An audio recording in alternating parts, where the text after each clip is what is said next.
Blog Talk Radio. Blog Talk Radio.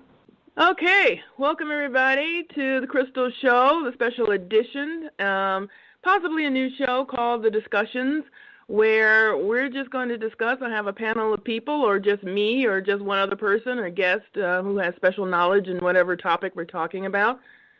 But today we have our old friend Q from the Talk to Q radio show. Say hello, Q. Hello, how's it going? Get your browser on, see if it's IE, Firefox, Chrome, Safari. Get on it. Get on the Crystal Show right now. I am Crystal Hickerson, and I would like to welcome you all to the Crystal Show. There's too many free meals out here, folks. Hey, look, let me tell you something. I want the cheddar biscuits. You know what I'm saying? I mean, it's going to be cool. It's going to be nice. We're going to talk. We're going to get real, down and dirty. Hi, guys. My name's Jessie. You're on the Crystal Show. Yeah, I didn't call for you to make fun of me. I have a technical problem. I'm not laughing at you. I'm laughing with you and a little bit at you. People say, well, don't talk about religion and politics. I say, right. Yes, talk about it. Talk about it. Because what do you want to go to a boring cocktail party? I don't like her. I mean, how old are we? What grade are we in? One man American crime wave. Because the feds knew. Y'all might have to come back, because that's going to be a whole different show altogether. That's what I'm talking about. Alright? Make some noise. Make some noise. Make some noise. Make some noise. Today we're just going to gab. This is kind of the first, maybe possibly episode. So, you know, I'm real organized here. So we're just going to talk about stuff that's happening, as has happened in the world, and we're going to just talk about it. And, you know, I have no plan. So this can go for about an hour or so. It'll go, or maybe it'll just go for 5 minutes. I don't know. We shall see. That's the beauty of podcasts. Right. So speaking of podcasts, and you know, since we have Q at our disposal to, you know, to do with what we want, let's talk about the Talk to Q radio show. What's you know, we kind of got into it a little bit, but why haven't we heard from the Talk to Q radio show on a regular basis like all of the audience loved? Well, to be honest with you, after 7 years, it got to the point it felt like a job. And once it felt like a job, it just shined away. And so now that I've been pretty much out of the live radio game for over a year, I miss it. But I enjoy the freedom of random podcasts such as this one, and being able to participate, speak my mind, and I mean, I still have a fire to do that. So if I can just maybe come up with a strategy to figure out the best course of action to kind of throw my hat back in the ring, so to speak, then maybe I can get back to it. I don't think that I will do live radio again, but podcasting is definitely something that still piques my interest. Oh, I hear you. And that's, you know, that's what I did. The live Crystal show, I kind of stopped. And I stopped because a few things. There was this life, and there was a change in, you know, co-hosting and things like that. So I said, well, I don't have a co-host anymore, you know, so let me think about what right. I would do, you know, with it. And then I said, well, hell, why not podcasts? You know, because everybody's doing the podcast thing. So right. I said, why not do that? Because it reaches so many different platforms. You can do it on a weekly basis or whatever. You don't have to have a special time for people to call in and all that kind of stuff, at least not every week on a set time for people to be calling in live. So it was just so much easier for me. And yeah, I kind of like the freedom of that as well, because when you're trying to stick to a really strict schedule for a live show, so many things have to go right, no technical difficulties, any of that stuff. You're unable to edit and things of that nature. So it's a lot of stress that kind of goes with live shows. And podcasting just kind of gives you the ability to just really be a little more casual with it. And I really enjoy that freedom. Me too. Speaking of freedom, let's welcome in Ray. Hey, Ray. Hey, how you doing, Crystal? Nice to hear your voice again. Nice hearing your voice. I know. I was just sitting there and I was like, we got to do a show. This is stupid. Yeah, we do. What's up, Q? How you doing, man? Hey, how's it going, Ray? All right. Now, Ray, I was asking Q, why hasn't he done his show? Why haven't we heard from him? So I want to know from you, what did you think about the loss, I guess, of the Talk to Q radio show? I mean, yeah, I miss it. I mean, I know we get busy. We probably can't do it like we used to do it, but, you know, we was able to talk sports all from September to, like, February, I guess. So that kind of feel a void. But, you know, we did it. Must have been probably, about 7 years or so. So, yeah, most definitely. I miss talking to you guys. I miss the topics that we was able to talk about and cover. And, you know, when we had stresses of life, we can kind of relieve stress when we able to talk about things on the radio. And it's one of the few places in the world where you can actually say what you're thinking. You know, you can't do that probably anywhere else in the world where you can say exactly what you're thinking. You know, you're at work and you out in public or in court or wherever, you just gotta tell them what they want to hear, not what they need to know. So with Talk to Q was always something that we could say and voice our opinion. We was able to give our opinion and listen to other people's opinion.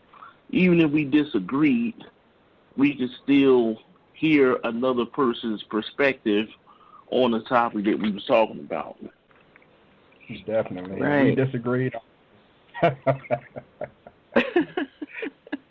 are you talking about, Q? I never disagree with anybody. I felt everybody's opinion. I you know. Oh man. You know, I look back at some of those shows. You know, I mean, from the beginning, like when I first came on, and I was like, "What the hell was wrong with me?" I was out there. What the fuck? Get this girl a pill. Well, hey, I would think it may have gotten worse. All this Me Too stuff going on right now. Oh, man, oh, no. Here we go. Oh my God! You know what? You know, and that's another thing. There's been so much happening that I would be, you know, looking at the news or whatever and going, "Oh my God! I don't have anybody to talk to, you know, talk about and flesh it out and all tough stuff with, and you know, and you know, so many times I wanted to, you know, talk to Q, and say, hey, we should do a show about this. This is happening right now. We should talk about this. But I know there were some programs and topics that, you know, we're just going to kind of go through today, just kind of, you know, flush it out of things. And I don't know. I think the first thing that we can think of that comes to my mind is, of course, Jussie. Jussie Smollett. What the hell? I mean, he's 36 years old. I didn't even realize he was that old, actually. I thought he was younger. Me too. Yeah. He is 36 years old. Okay, let that sink in for a moment. So we all know what happened to him. You know, he decided, and that's what I want to ask each person, you know. First of all, there was an incident where he was attacked, okay, and then it comes out, of course, that possibly that this was all just a ruse. He made it up. He paid some guys or whatever the situation. And they keep calling them Nigerian guys. I mean, yeah, they're from Nigeria, but they're actually Americans, so that's kind of interesting. That's another thing. But so, Ray, what do you think? Do you think this happened to him? I mean, do you believe him, or do you believe the guys, or what's your take on that? Nah, I absolutely don't believe him. I think it was stupid for him to do what he did. And see, this is what's bad, is when you start throwing things on the subject like MAGA country and stuff like. We will make America great again. Stuff like that, and then it was just a series of events that happened. You know, he could be seen looking up at the camera and stuff like that, and the guys was paid. Then they went on the trip, and then when they confronted the guys about what happened, the guys came clean and said, hey, this is what he paid me to do and everything else. Really, I don't see how he can get out of that. And they say that the whole Empire show, they losing several million viewers behind this. So they going to have to even get him off the show. I just think it was just a dumb move for him to do. Now, had he been attacked and nobody knows who attacked him or something like that, that could have been one thing. But when you come in and, they say this is MAGA country and you this, and that, and talking about the homosexuals and all this and that, the people that's got the power in this country is the women, the homosexuals, and white people. Now, you didn't mess with the ladies because he basically, I don't want to say he basically is one on it, you know. He left them out, but he messed with the homosexuals and he messed with the white people. Now, they wasn't doing anything to him, but you pinned the crime on him. It's just like years ago when you had a lady drown the kids in the bathtub, and then she say, well, a black guy took them or kidnapped them or whatever. Yeah, that was bad for her to say that, but black people don't have the power that whites do. Now, you going to blame something on white people when there's a Republican in the White House. You got to go through white people in Hollywood, so his whole career is screwed. And I just think, you know, it was just dumb. Because even if he wasn't getting the money that he should have been getting, he was still making a lot more than other Americans. So, to me, his career is done. I think he can try and salvage it. Maybe you'll get on one of these OWN shows or Tyler Perry or something, and you can still make a living. Yeah, Oprah. Shit, she works the white version. No, but so it's gonna be hard. I mean, he got a voice, he can sing and stuff like that. So, I mean, nowadays, if you mute Michael Jackson and R. Kelly, you mute any damn body. So I don't even think he can do that. So we'll see. What do you think, Q? Jussie's just a victim, or is he a liar? Believe it or not, I actually think he could end up being both when it's all said and done. And what I mean by that, first of all, I do believe he's a liar. I do believe all of this was staged and it was a poorly written script. So I do believe that he deserves to be criticized publicly, and he deserves some type of penalty for it. However, where I think he may end up being a victim, 16 felony counts seems like a lot. It does. These counts carrying 4 years. I mean, you're talking about 64 years for essentially beating up yourself. It's ridiculous. And as many times as we've seen people make false reports or call cops on people who don't deserve it and things of that nature, I've never heard of anything of this magnitude as far as the penalty. So if he were to be charged with these 16 counts, felony counts, then at that point I think he's a victim, because the punishment doesn't justify what he did, and what the crime doesn't justify the punishment, rather. And so that would be the only way I guess I would feel sorry for him. But should he be, maybe blackballed from television? And yeah, probably. I think everyone maybe deserves a second chance, but he definitely deserves to be shunned. And should he get some type of fine or probation or something? Yeah, probably so. But, I mean, if Barbecue Becky and Corner Store Carol and all of them can do what they do, then I don't think this guy should be receiving any type of felony charges for something like this where no one was actually hurt. Now, it could have caused riots. It could have caused a lot of trouble, with the division of the races as we have it, and heterosexual and homosexuals and all that other stuff that we already have problems with today as far as people seeing eye to eye. But none of that did happen. So I think that he should have a lot lesser punishment than what they're projecting. Yeah, you know, and it's kind of interesting because I do think it's a lot. I think it's mainly people were just so hurt in so many different levels. And like Ray said, you know, it touched so many different people. If he had just said he was attacked and maybe just left it to, well, it was a hate crime because of me being a homosexual, because it's hard to believe that MAGA, quote-unquote, people would be walking around in the middle of the night in Chicago. It's like saying, you know, MAGA people walking around in Detroit. It's just like, really? Where? And that they would recognize him. I said, and that they would recognize him. Right. What the hell are you? I don't know you. I don't watch Empire. I mean, it's not like he's like in all these different places, you know. It's not like he's Michael Jackson or even R. Kelly or somebody like that who's walking around where people go, hey, R. Kelly, oh, my God. You know, I mean, who would recognize him at that point unless they were following him, which is one of the things that he was trying to build a case on, saying that he received this letter, you know, this kind of a non-ransom note thing, and which they're saying that he probably wrote himself.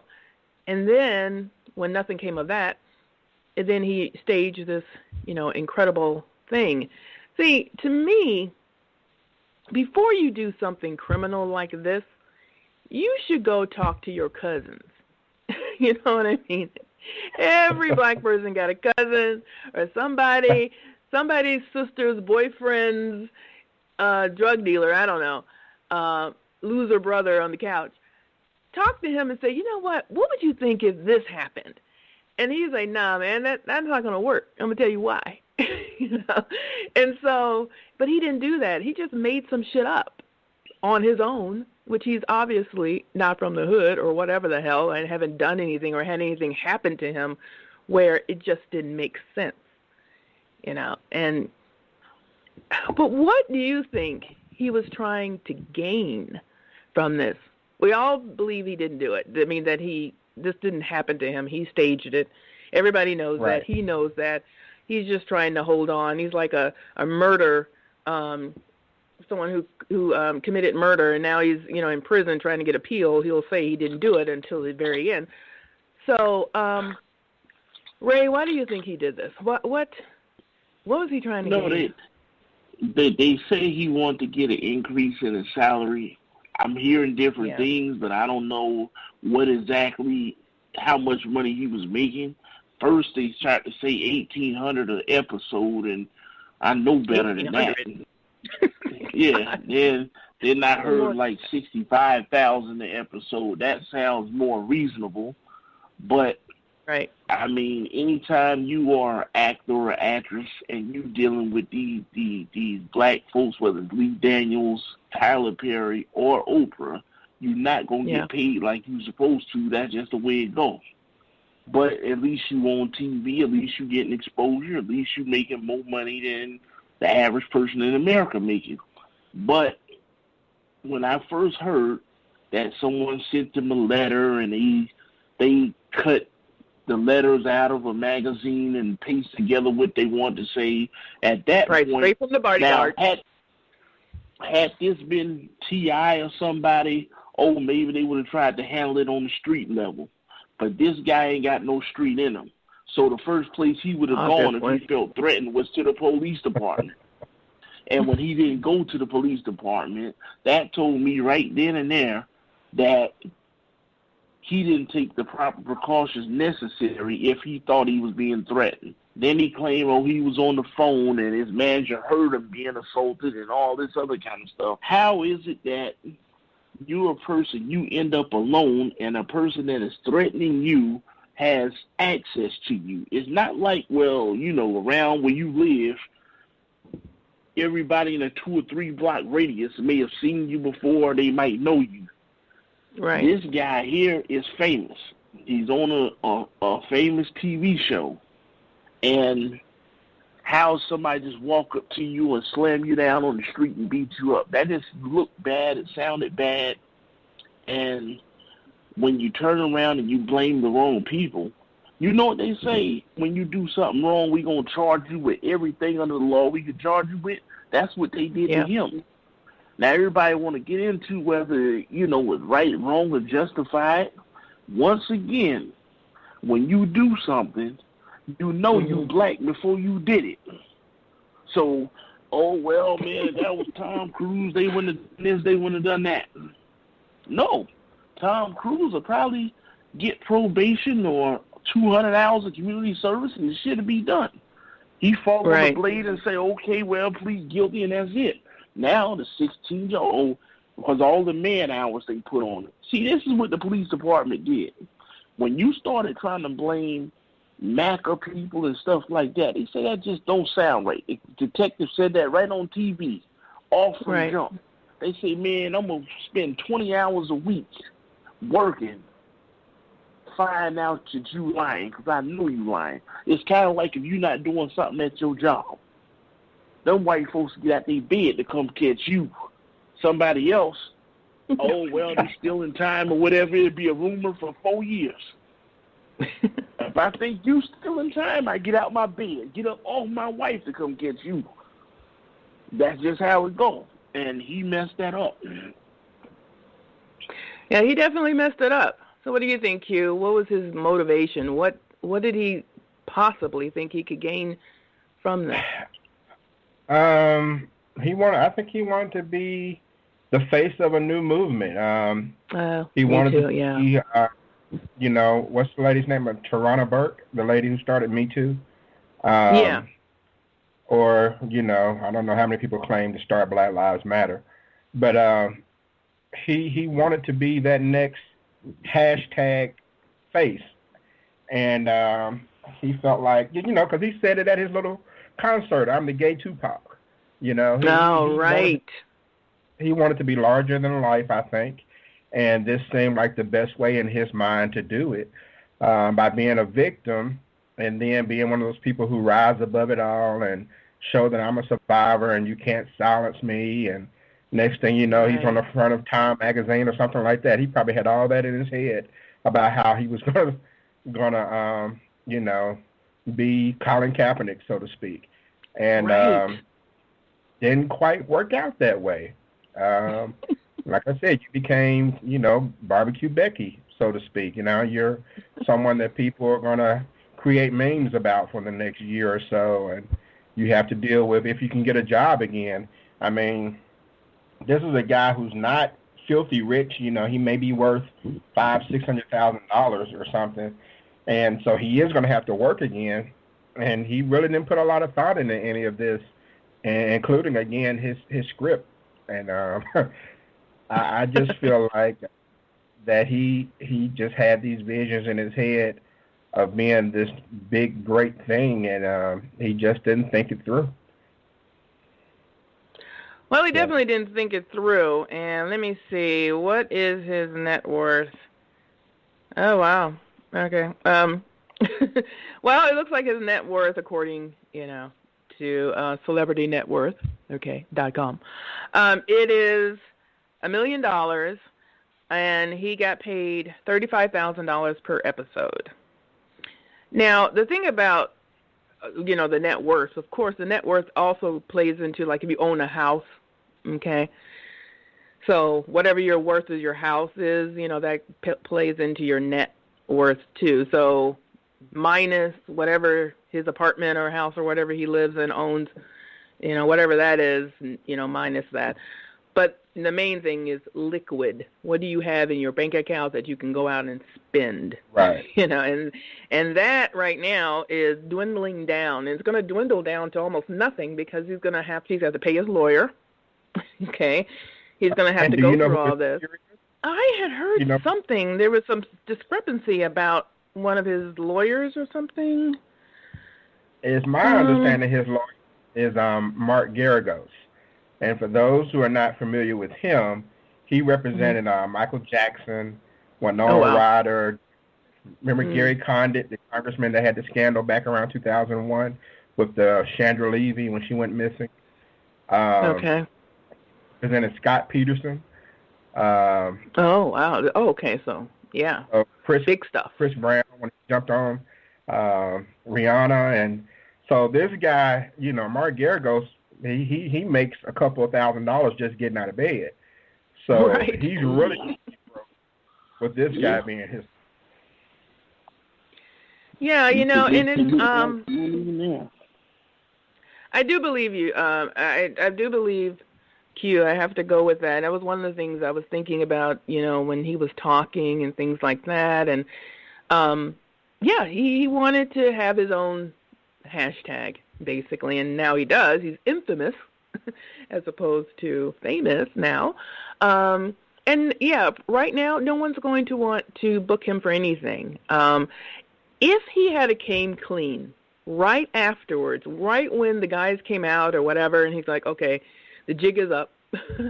If he had came clean and said, I've been going through some major issues, I've been depressed, I didn't know what to do, I was spiraling downward, blah, blah, blah.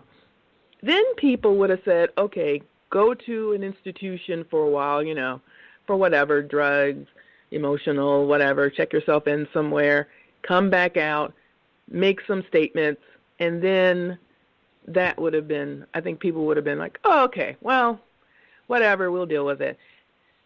But Ray is right. The man hours for the police, that's not going to go away. He's going to get something. He's going to get charged with something.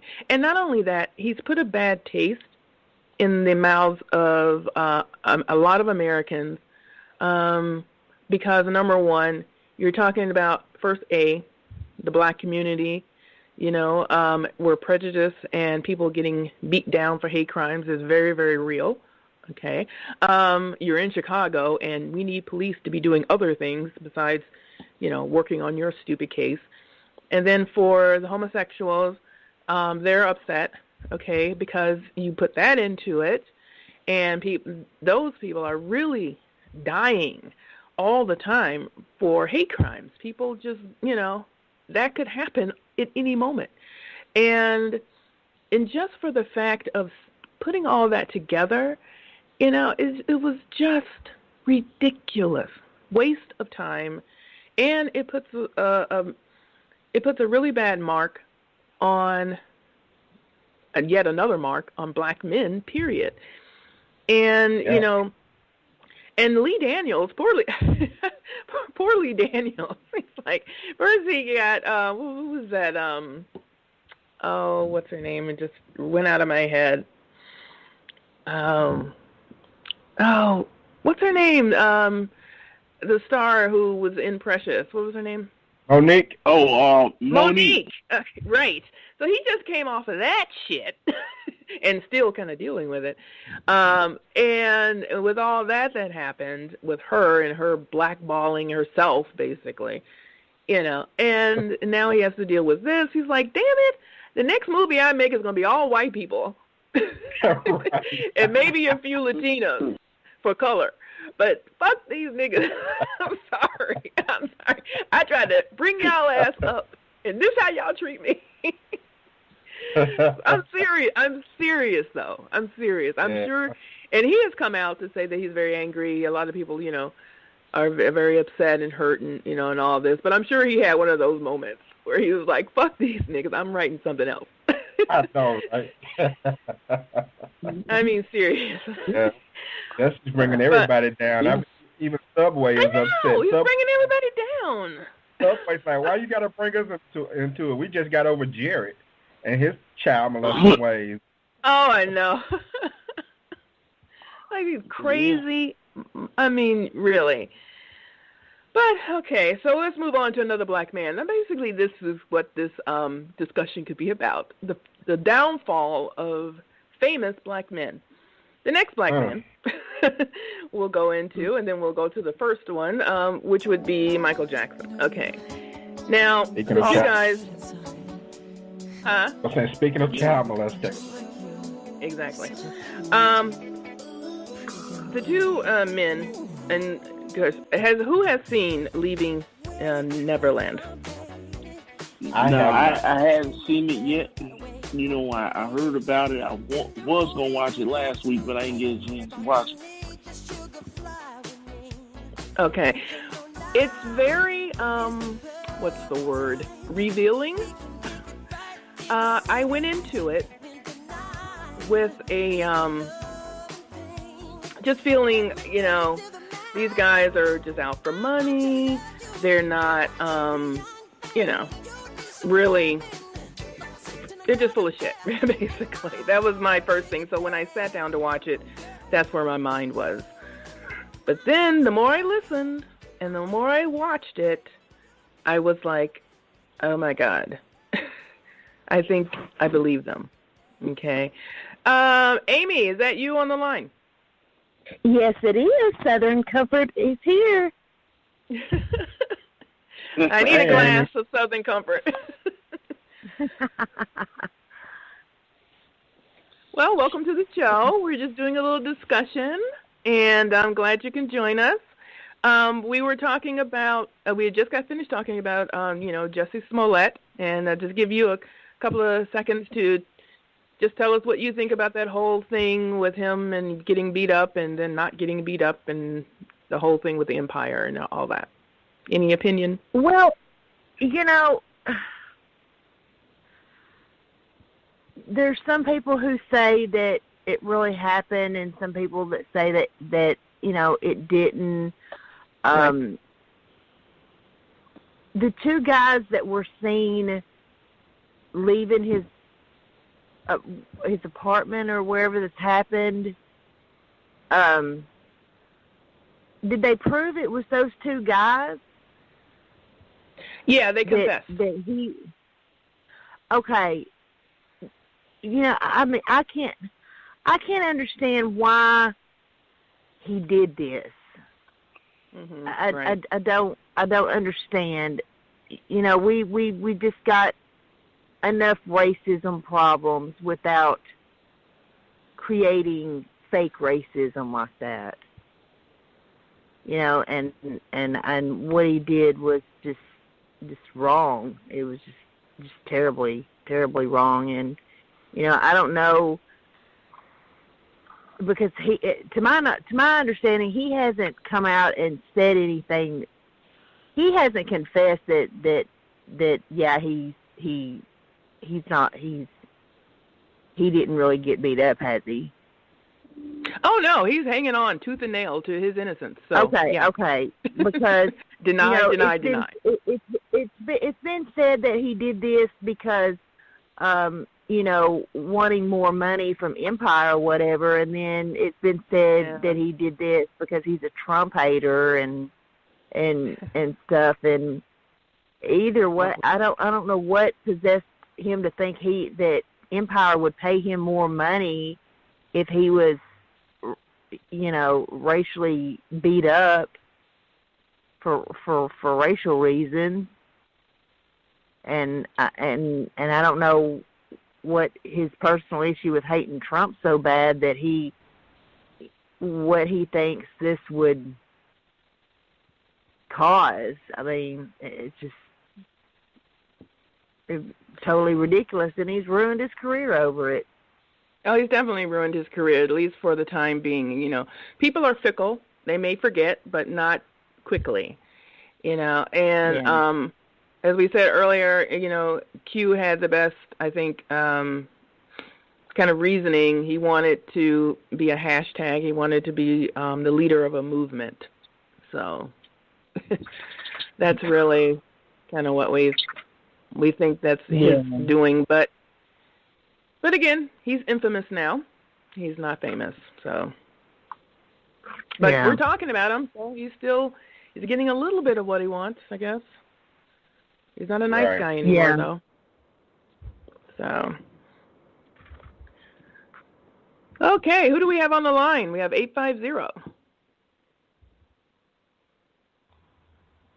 That would be Last. Buckaroo. It's Buck. Buckaroo. Buckaroo. Buckaroo. That's his new name now, from now on. Buckaroo.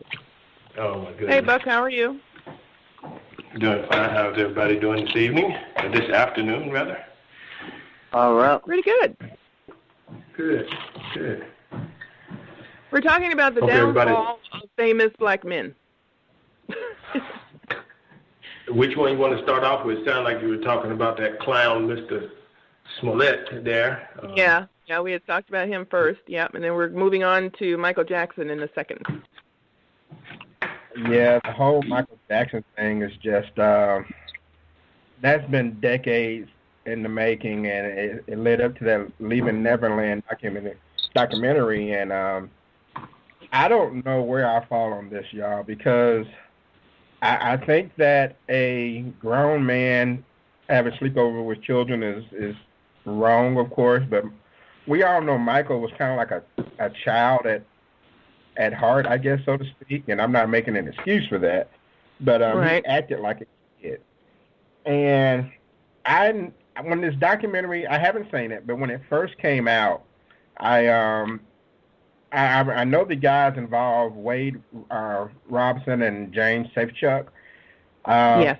They were like staunch defenders of Michael back in the day. When he went through his trial in 2003 or wherever it was, Wade Robson spoke up on his behalf. So I was like, okay, well, are these guys broke or what's going on? And I mean, you don't know anyone's motivation to come out all these years later after defending the guy. And I mean, the documentary, from what I understand, kind of lets the audience draw their own conclusion. They really don't just put a lot out there to sway you one way or another. And I heard they did go through it. They did go through it piece by piece. Especially, I thought Wade was both of them really, was very convincing. And they do go into the why, because, the interviewer did ask some really good questions. They go into the why of why now, basically. So, I mean, basically they're telling their story, and you could either believe it or not, basically, I think now that what they're just, they're just trying to tarnish it. I mean, everybody has the right to their opinion and draw your own conclusion on who did what, how, why, what happened.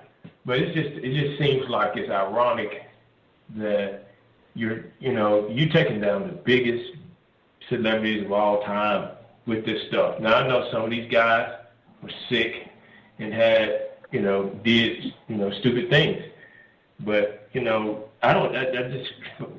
Jackson is just one of those, I just have a real hard time, with, now I wouldn't have gone to the extent of, like Chief said earlier about having sleepovers with kids and things of that nature, because really, once you got money, you're setting yourself up for disaster when you start doing things of that nature. Because there's somebody always out there trying to make a buck, no pun intended. So, it's just that, the thing is that, some people just shouldn't be messed with. Now, I mean, this has been decades in the making, and there's always been some kind of, stuff, that Neverland Ranch is just, just surrounded in controversy. It has been ever since Michael bought the place. But at the same time, I just don't, for me personally, I just don't think somebody would do something like that. But everybody has the right to their opinion. Amy, what do you think about the parents who brought these kids to Michael Jackson? Well, since all this Leaving Neverland stuff has come out, it's weighed, pretty heavy on my mind. I'm a big Michael Jackson fan, and it's hard for me to, believe that he could have ever done this. I think the film crosses, being a criminal justice major, I feel like the film crosses the lines of the criminal court system. I feel like it crosses the lines of freedom of speech and stop smoke, and because the Jordy and Gavin, he was both found. Well, he settled with Jordy, and then with Gavin, he was found not guilty. Wade comes out after Michael's dead. He files, files a thing against the Michael Jackson estate, and his and the court system, they found no merit in his complaint.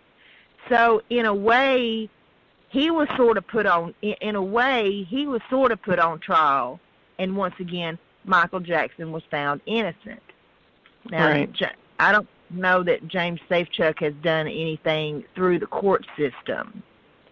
So here we've got 3 accusers who, 2 of them, Michael has been found not guilty of. And then with Jordy, that's a whole separate story. I think that Dad was behind all that and there was just too much shadiness on that whole deal. Therefore, this movie coming out after Michael being dead and them accusing him after he's dead, and I feel like it's slander. He was found not guilty. He was found not guilty. Therefore, in the eyes of the law, he is not guilty. So therefore, why does this movie not cross the lines of slander? That's what I don't. And that's what the family is doing right now. They're suing him, or suing HBO. Yeah, the Jackson. I think the Jackson estate is the sisters and brothers have already said, we don't get anything from it. I mean, the kids, I guess, maybe would get money, but I don't think that's the least thing on their mind. But like I said, I don't believe Wade Robson. Okay. James Safechuck. I've listened to the things that he says, and there is a body language expert that I came to know through the Jodi Arias trial. Her name is Janine Driver. Yes, I watched her. And I trust Janine. I trust Janine's words. Jussie. Yeah, I do too. Well, I watched. Speaking of her, I watched James what she did Safechuck is telling the truth. Yeah, she did, and she said that Smollett is definitely lying. So I don't, and I think it was. I get them mixed up, and I think it was when I was watching. I think it was James that was really hitting me emotionally. So because he's the one that he came out after he saw Wade come out. Yeah, and I think it and if it did happen with James Safechuck, maybe that encouraged him to finally speak up. Wade coming forward has been shady from the get-go, and there's things that he has said that just don't make me believe him. Okay. So, but what's bothering me, what I hate, is it seems like now with social media, it seems like everybody acts like they're hearing this for the first time. Oh my God, Michael Jackson molested some kids. Like we hadn't known this since 1993. And then 2005. And now you want to ban his music from the radio, and you want to ban his Family Guy stuff where you're probably making fun of him anyway, or whatever show that was Family Guy or somebody. Well, I think probably both. Everybody wants to act like this is all new, And it upsets, and it just upsets me that, you know, they've been trying to take Michael down for years, and this director went and sought out Wade and James, and even tried to get with Jordy and Gavin too. Right, and I think they said no or whatever. The thing is that what happened with Wade though, in the court is that because he had, you know, always in the court before, he said, you know, nothing happened. You know, even though he explains in the documentary the reason why he said those things or whatever, but they're not going to give him money if you already, you know, under oath said that these things didn't happen, and the person is gone, and you can't just come back, you know. Him saying that doesn't even make sense. Okay, Gavin filed those charges. Okay, you were a grown man. You know what? If you say you remember everything, regardless of the fact that you sat up there on the stand and said, "Oh, he didn't do nothing. He wants to kind of play dumb, like he didn't. Like, okay, this kid has filed charges against him, and you're sitting there knowing that he did sexual things to you. You're an adult. You know what sex is. You know what fondling is. You know what oral sex is. By that time, you're not a child anymore on that stand. Right. That's what he was saying. You're sitting up there knowingly, and you want to act like you didn't know that it was wrong, or you didn't know that it was molestation or abuse or whatever until later. Right. He said it was basically a love affair. Part that doesn't work. Yeah, he said that they were in love, or he thought he was in love. So he set it up like a couple, as opposed to, you know. So he didn't know what was going on. Ray, did you have any opinion on Michael Jackson or these guys who came out now? Well. My thing is I feel like Michael Jackson, he said a lot of things over the years. Do I believe him? Not necessarily, because, see, at the time when Michael Jackson did a lot of this stuff, as far as having kids over to his house, a Neverland Ranch, or anything like that, it was before social media. It was really before people really went after people for money and stuff like that. So a lot of these allegations is coming up, and guys coming out saying things. You know, I heard a lot of things about Wade being, you know, a shady character, and I heard some of his nephews talking about when he wasn't allowed to do something, they didn't let him do. Then he turned around and he said all of these allegations. But my thing on the allegations, to me, a lot of this stuff is he said, she said.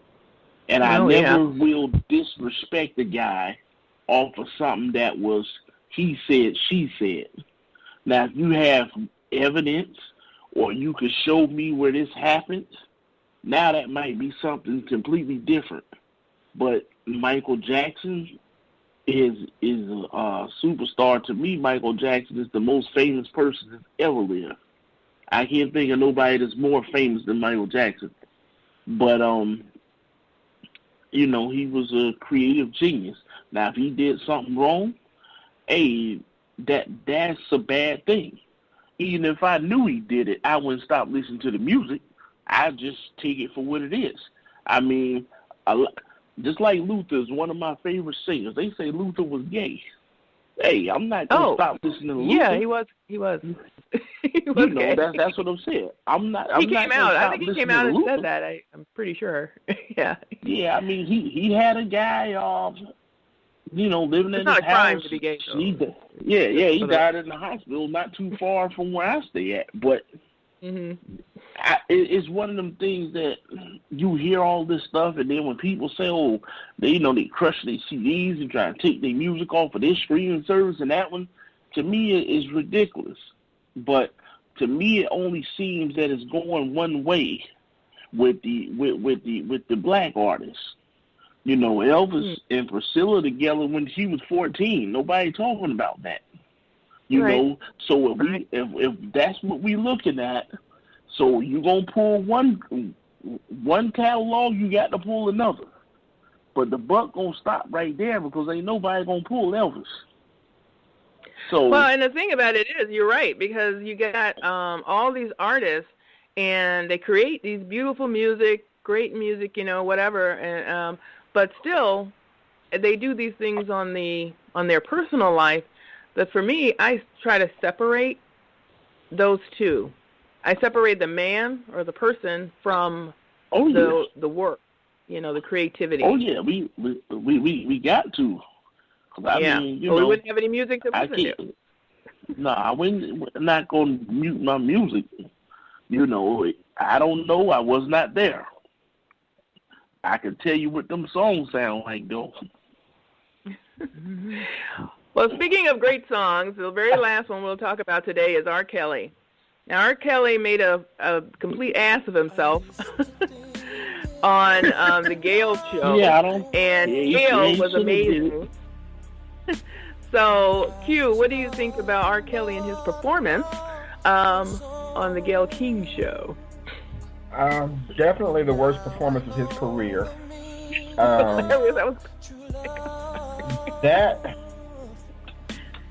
don't even know what to say about that. I mean, that was one of the few times that Saturday Night Live has spoofed something, and the original was actually more entertaining than the spoof.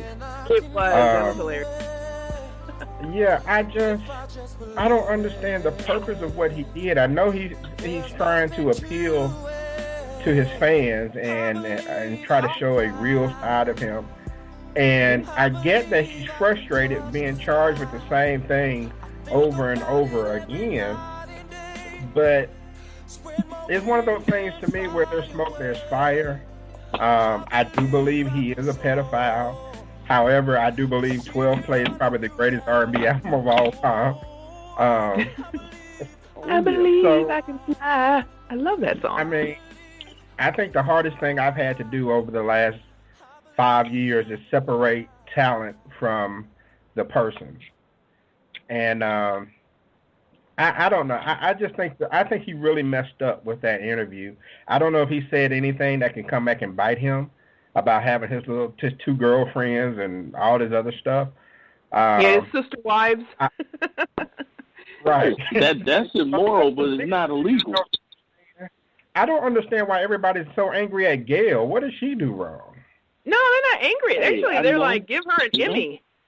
They're praising Gayle. I think the problem with Gayle is, see, Gayle is Oprah's friend, and Gayle is known for male bashing.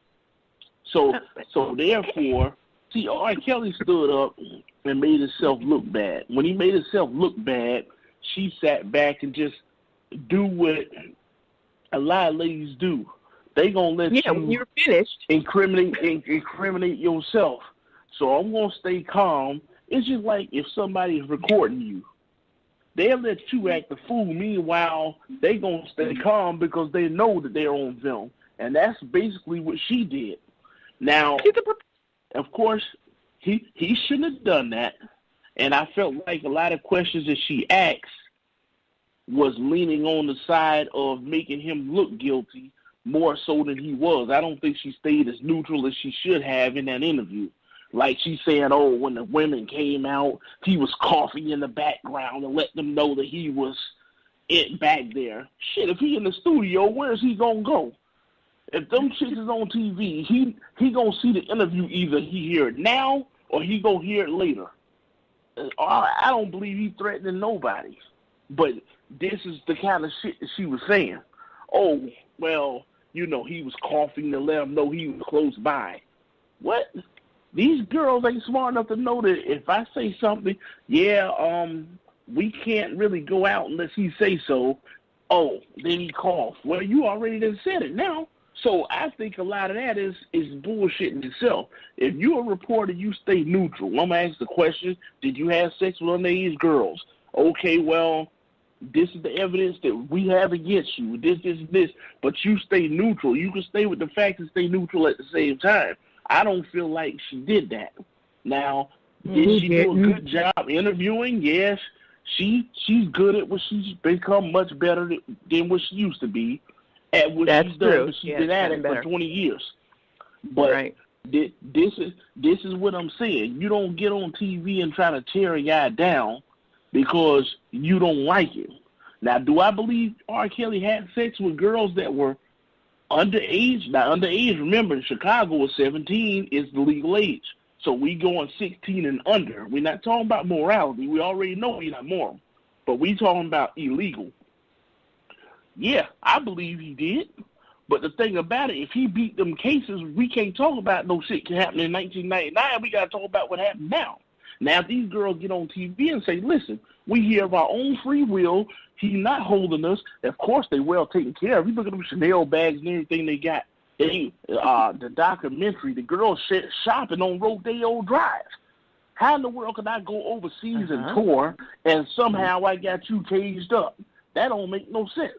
But this is what these people are saying because, face it, a lot of people don't like that this guy is rich. I don't think he got money problems. I think he hide his money because he know them people coming. But you say, well, okay, this guy did this with these girls, that with these girls. People don't like he got 2 young girls and he a pimp. Yeah, it's immoral, of course. But he's not the first guy to do it. But at the same time, them girls there, they own free will. How could they blame that on R. Kelly? You know, that's all I'm saying. And if you take R. Kelly to jail, you got to take the parents to jail too. Oh, well, we first brought him to him in 2016. 2016, we've been hearing this shit about R. Kelly for how many years? For 20 years? Yeah. So you ever since Aaliyah. Over so far. Yeah. Since before Aaliyah. Yeah. All right, so Buck, what do you think? Gail. I'm sorry. Go ahead. Ray is right about Gail and the way she approached that interview with R. Kelly. She went into it with a guilty mindset.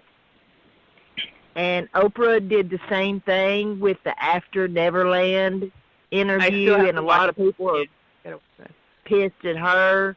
I had to shut it off. I watched part of it, and I had to shut it off because it was like she had completely turned against Michael Jackson.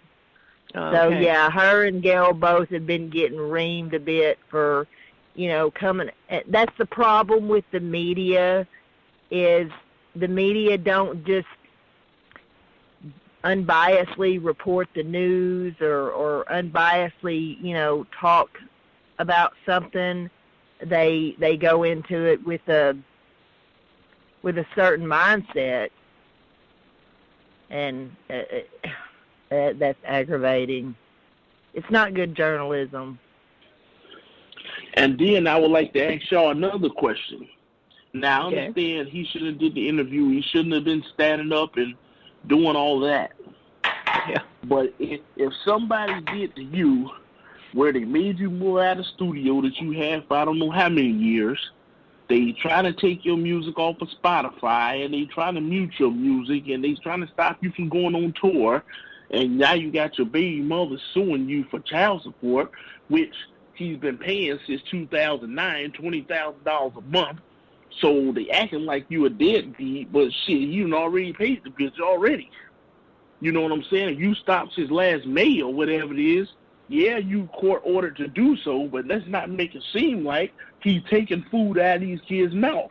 You done paid them $20,000 a month since 2009. Shit, that's almost 10 years. So, she talking against you, everybody talking against you. How would you feel as an artist? Now, if you want to say, oh, well, my daughter's over there, or whatever the case may be, how did she get there in the first place? Why would you give your daughter to R. Kelly? Okay, you want her to be a singer, and she's 16? Oh, I asked that man, I don't care if you got $100 million on the table.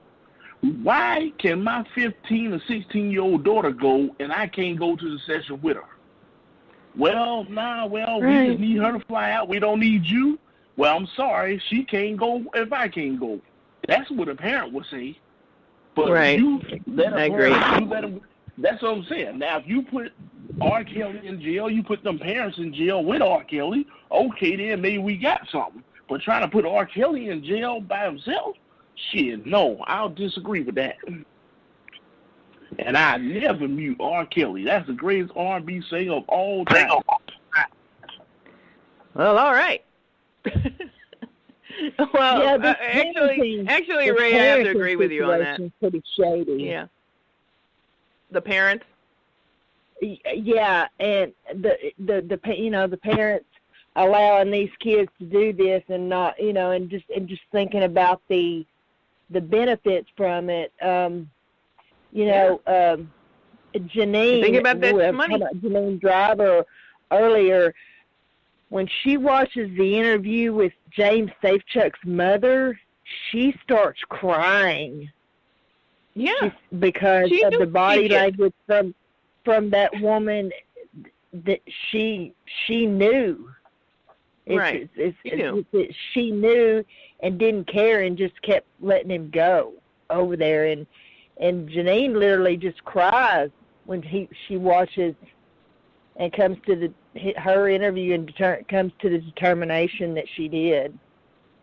Right. I remember one of the mothers, I can't remember which one, remember the son, the older son? She lost him because of that, because he was like, what the hell are you doing?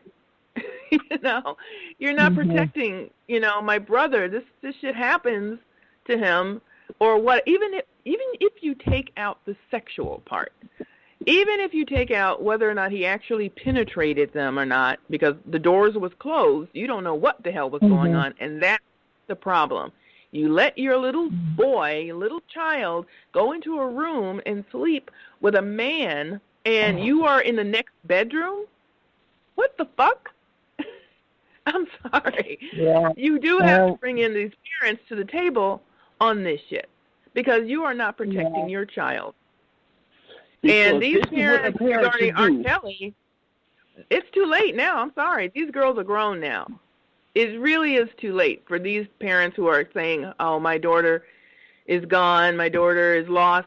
Well, that was then. Now they're grown-ass women, okay? And they obviously can get away or leave or whatever. And maybe it's, people say, well, maybe they're brainwashed. Well, hell, that's called being in love or liking your lifestyle. You know what I'm saying? So I don't believe R. Kelly is innocent. I do believe he's a pedophile. I do wish he would have been charged the last time with the girl who was 14 that they had him on tape. But her parents and family did not want to charge either, because they wanted that money that he obviously gave them and that she shut up about. She was like, no, that wasn't me, or whatever. You know what I'm saying? So yeah, we have to bring the parents in on some of this blame. Blame for fame. Okay, they wanted the fame, they wanted the money, they wanted the lifestyle, and they got it, and they prostituted their kids in order to have it. Anything you want to say, Q, about R. Kelly? Man, all I know is Aura has his share of legal issues that's going to cost him a lot of money. I don't think that he's going to jail for the pedophile stuff. He may catch some heat behind this whole child support deal that's going on. But I don't think he's going to go to jail. I think that he'll be back on tour and doing what he does, sometime within the next year or so. No, I do think he's going to jail. I don't know. Yeah, I think he's going to jail. It would surprise me if he did. I do think that he's a pedophile. I mean, if he does go to jail, I'm sure that he deserves it. But I don't know. And then the whole, this country is taking down famous black men thing with Bill Cosby and Michael Jackson. And, they want to say Prince was a junkie. And, I mean, you have all these different things that are coming out these days. Yeah.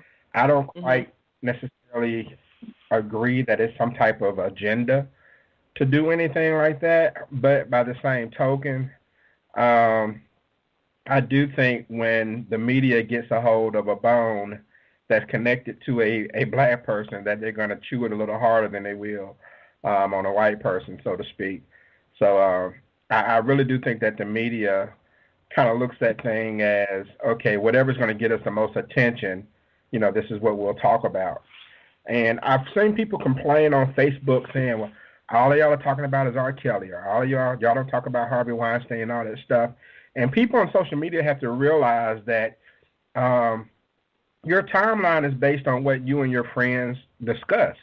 So if your friends, you all are peers, listen to the same music, have the same likes, then you're all going to talk about the same thing. So if they're talking about R. Kelly, that's all you're going to see. If you want to see something on Harvey Weinstein, you're going to have to literally talk about it and get other people to follow the discussion. And at that point, you'll kind of sway your timeline in that direction. But you're only going to see what everyone's talking about, and, your circle is always going to talk about the same thing. So I don't think that Facebook has an agenda either, so to speak. Well, that's true. I mean, we could talk about Cory Booker and the fact that he all of a sudden get a girlfriend, because we all know he's gay. And he has an attractive girlfriend too. Rosario what's her name? What's her name? Rosario Dawson. Oh yeah, she's gorgeous. I'm like, oh yeah, sure. He don't need to be in that White House anyway. I just disagree with how you do things, so. I've heard that a lot. I'm like, what is it? What is it about Cory that people don't like? Yeah, because Ray would know better than. My thing is, like he was the mayor of Newark for a while. He came out and tried to play basketball with the guys. He really tried to change things. I don't really think he changed nothing. But but the thing about it is, he's a typical Democrat. And oh my God. This is where I agree with Republicans, and I look around, and it's nothing against anybody, but when you go into Costco or anywhere, well, I don't know, it depends on what region of the country you're in, but you look around, damn near everybody in there is from somewhere else. Now, okay, that's fine, but when are we going to stop these people from hustling? And Cory Booker like to stand up for immigration and gay rights and all this other kind of stuff, which is his prerogative to do. But the thing about it is you got to look at, when you putting your energy on these other things, how much energy are you putting on making things right for your own people? Now you got to say, well, all right, now I'm running for president. Oh, he want everything the Republicans don't. Okay, let me tell you about all these programs and everything. That's all right, but if you got it going to more toward people who were not born here, when is the help gonna come for the people that was born here? And that's where the problem is gonna come in at. Now, we can't build a wall, and this is that everybody's against what Trump's trying to do. But you think about it. The first thing they do, like the town I stay in, is 65% Hispanic. And this is what they'll do. Time they get on American soil, they got them babies 9.5 months in between each other. So now I got 2-3 babies. Now you come get them and they're illegal. Oh, I got children. They born on American soil. That's the hustle. Listen, I don't care if they were born here or not. Either they gonna be parentless or they going back with your ass. But then you do that whole you inhumane and you can't separate the children and you can't do this. That ain't nothing but a fucking hustle. You see what I'm saying? I come in here, everyone you see, I'm kid you not. I might be exaggerating them being 9.5 months in between each other. So one after another. Yeah. Yeah. It does take 9 months, to have the child. One after another. Now, okay, well, you come in and say, well, you breaking the law, you illegal, this, that. Because if I was selling drugs, I don't care if I got 5 kids here. They come to take me out of here and every fucking thing with it. But now, if you say something against immigration, oh, well, you got to understand this, you got to understand that. But with Cory Booker and them, I just don't like the direction this is going in, because a lot of people don't realize they get a lot of benefits, like they send their kids to college for free and stuff like that. A lot of people don't understand that. Now, you here working and paying taxes and everything else, you got to pay for yours. They ain't got to pay for theirs in a lot of cases. So that's what I don't agree with Cory Booker. Okay. Now, I'm not saying you're not a nice guy, and how nice of a guy are you, because if you putting on the front with a new girlfriend all of a sudden, when we ain't never seen you with no woman in 15 years, this is true. I don't know. I don't know what you're trying to do. I'm not putting nothing on nobody. I'm just saying, what do y'all think?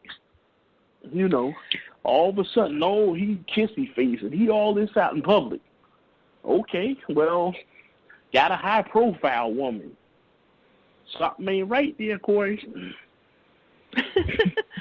Well, okay. Well, I am very sure now that Ray is wearing a red hat, but that's okay. No. We accept all kinds here at the Crystal Show. No, I'm for anybody that's right. I'm not a Democrat or I'm not a Republican. I'm for anybody who's right. Now, I'm with you, Ray. If you coming in I'm saying, a libertarian. Exactly. Uh-oh. Now you come in, we want low-income housing. Okay, well, what comes with low income now? If I pay $2,000 a month over here, you can't bring somebody in here on no damn Section 8, because then they acting a fool and keeping up loud noise all time of night. Hey, man, I got to pay my fucking money. You know, I can't deal with this bullshit. This is what people don't understand, like these Democrats. Now, you would never get a stipend where they live at, because they shit $10,000 a month. So you say, well, okay, they're dumping men on you. Now all the problems that come from boyfriend coming home from jail, anything, you got to deal with all these problems. Meanwhile, you paying for yours, and ain't nobody else paying for theirs. That's what you got to look at. Not, well, they see Republicans, all right, so let's fight folks over there. Democrat, that's everybody else. No, it ain't like that. It's just well, you know what? Politics now. You know what, Ray? I actually I agree with you on that one a little bit. Not all the way, but because I happen to live in an apartment complex. It's a really nice place, but they do have a few Section 8, and I don't know if the people who are making noise are the Section 8 people. I don't know that, because, of course, it's not written on their doorway. But I do get pissed off when I have to shell out my thousands of dollars a month, and I know there are people who are paying maybe $100, $200, I don't know, So, but whatever. But that has not, there it is. That's a part of it. Either way, I don't know. But either way, they are eyesore, and they are a bad element. Do you agree with that statement? Hey, Crystal, can I say something to back Ray up? Yes, Amy, please do. So I don't have to answer my whole deal with, I don't pay a whole lot of attention to Cory Booker. I just see what comes through Facebook. I'm so tired of listening to liberals and conservatives and Republicans and Democrats going at it that it gets on my nerves. But I wish that people would look at this wall as business.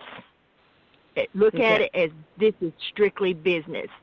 Take out the prejudice, take out the racism, take out the extremism, take out the you just can't stand Donald Trump and he's the one that, wanting this wall. This is about protecting our country and putting Americans first. And there's nothing selfish about it. It's the same thing as putting yourself first. instead of worrying about everybody else.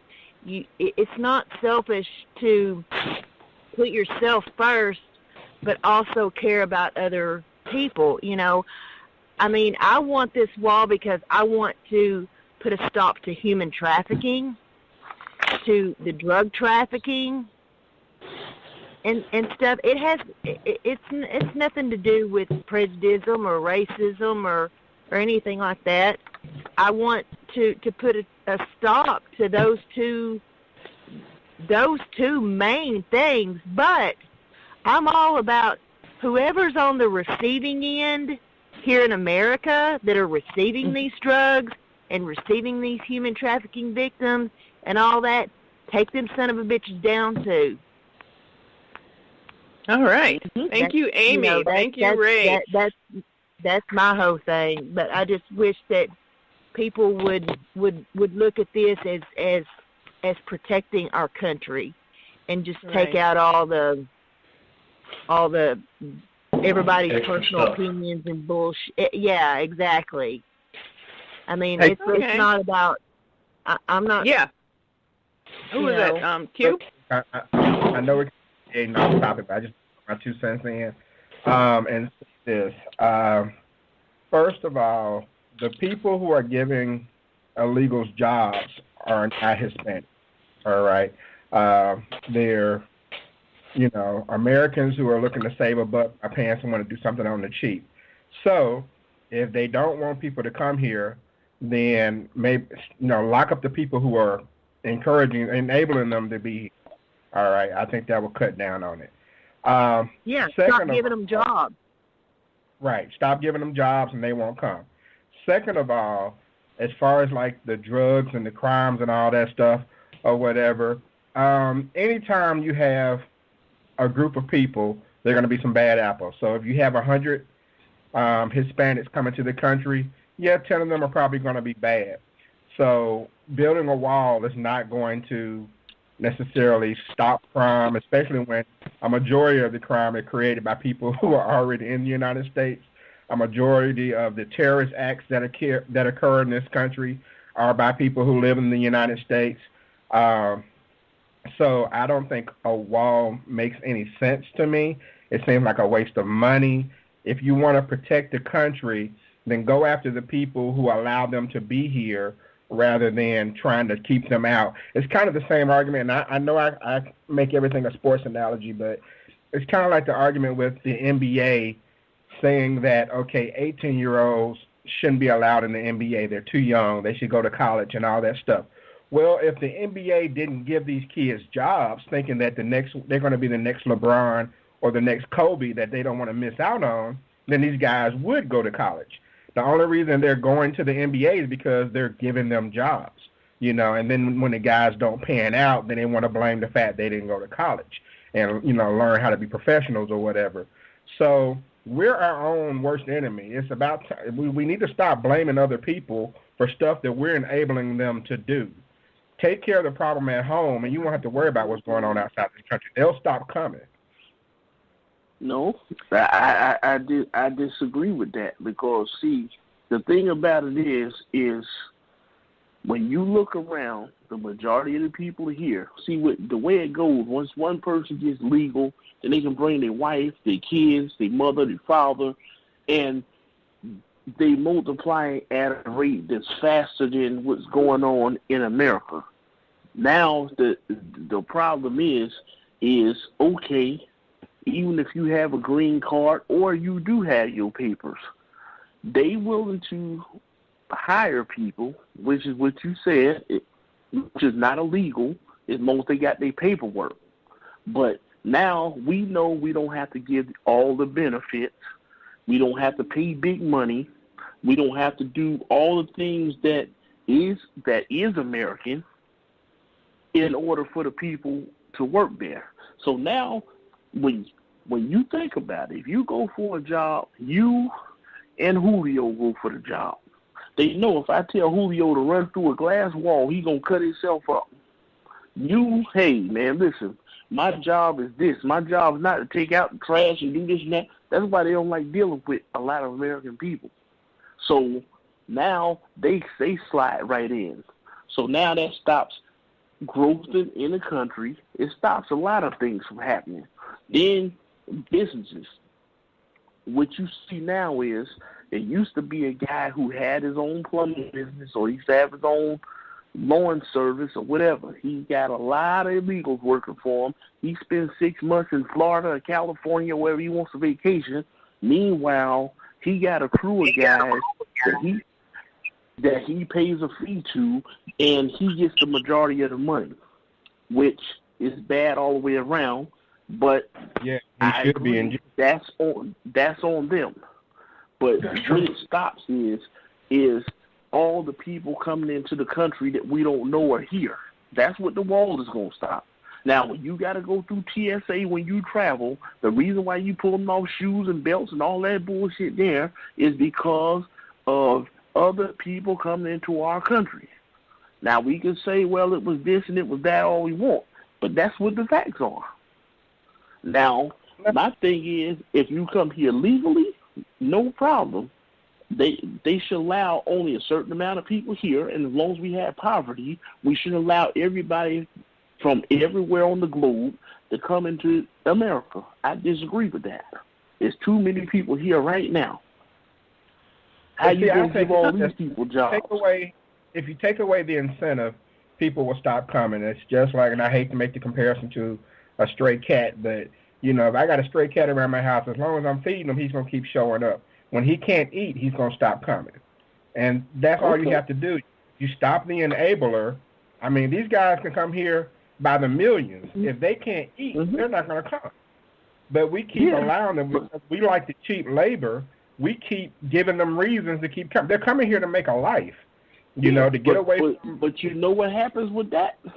When ICE tried to do their job, how are you going to separate kids from their parents? Hey, if you don't give a shit about your kid, why am I going to give a shit about it? You know, you are breaking the law. If you break the law tonight and have kids in your house, they're going to put handcuffs on you and they're going to carry you up out of there. If it ain't no other adult that can watch them kids, they're going to go in the system. That's the way it is. Now, when the ICE tried to do that, everybody jumped on ICE.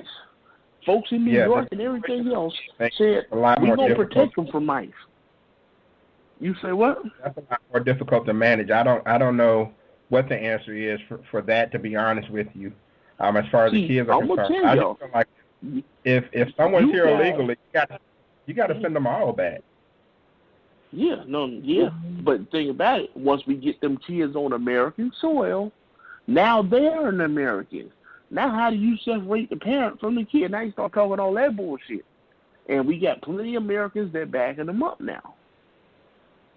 So that's what I'm talking about. See, the way I look at it is like this. This is the way I look at it. If you come over here illegally, you have kids over here, you illegal. I don't care if they have them on American soil or not. They're illegal too. Sitting their ass back with them. That way you don't have to deal with all the drama. Because they're doing it on purpose. But they fight you. But they gonna fight you on this. And this is where the Democrats miss the fight.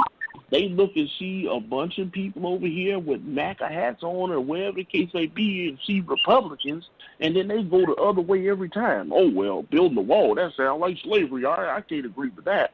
No, listen to what the people are saying. See, when these folks come over here and have kids on American soil, they are Americans. Now, how do you separate the kid from the parent from the kid, and all this and that? Now it gets more concrete. ICE couldn't even do their job. They got on them so bad. You see what I'm saying?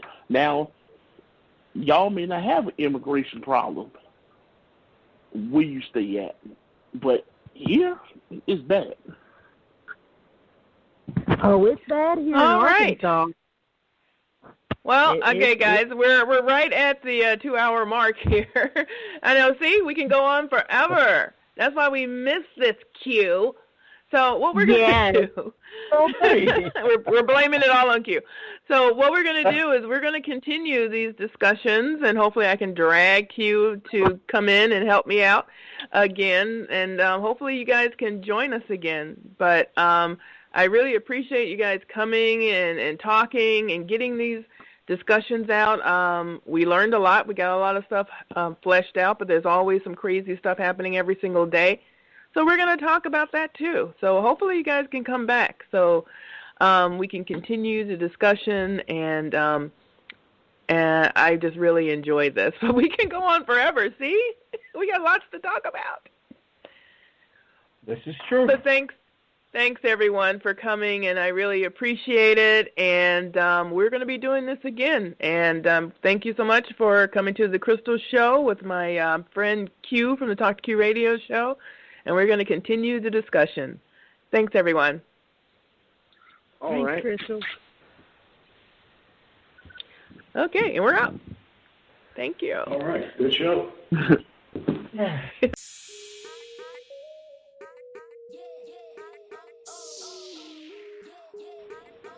See, if everybody at Washington could sit down and discuss stuff rationally like we do, they might get something done up there. When you have a difference of opinions, and then you can go back and listen to someone else's perspective, then at that point you can try to find a common ground to where everything can work out, you know. Thank you for listening to The Crystal Show podcast. The Crystal Show is produced and distributed by CDH Entertainment Productions. The Crystal Show can be found on iHeartRadio, Google Podcast, iTunes, and wherever you get your podcasts. Simply search for The Crystal Show. Please go to thecrystalshow.com for more information on the show. Follow us on Twitter at Crystal Show 1 and all social media. Peace. 2 fingers.